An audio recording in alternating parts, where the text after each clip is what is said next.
Pedra Bianca è una frazione che è nata da proprietari di bestiame di Budusò.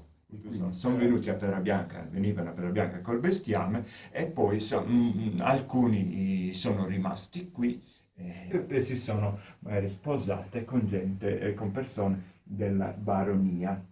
Queste donne che poi si sono sposate e sono rimaste a Pedra Bianca si hanno fatto il costume nero che arrivava da Budusò e si hanno fatto anche il costume marron che loro hanno conosciuto nel loro paese. Cioè, questo è Sugoritto, ha circa 250 anni, questo è originale.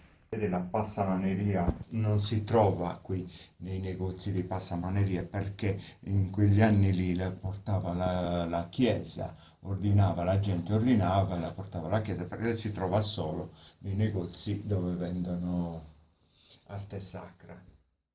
Questo è il giubbone del costume marron, questo qua.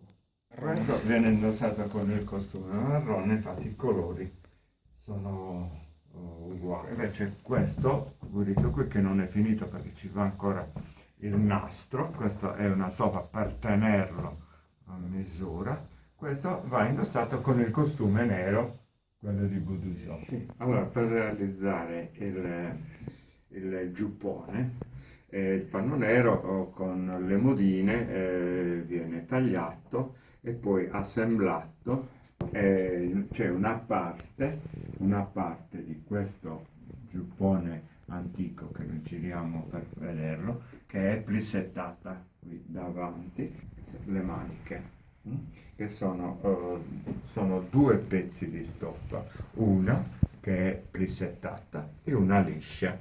E qui ci va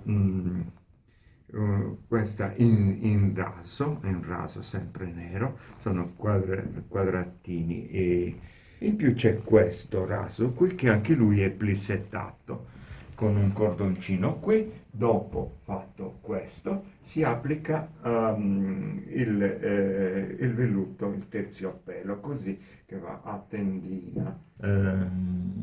Originale era fatta di perline nere in vetro che brillavano molto. Non mi viene il nome. Comunque va assemblato così e poi va cucito dietro così e poi diventa così come questo che è già alle spalle con queste frange e poi di fronte lo vediamo così con queste cose che scendono.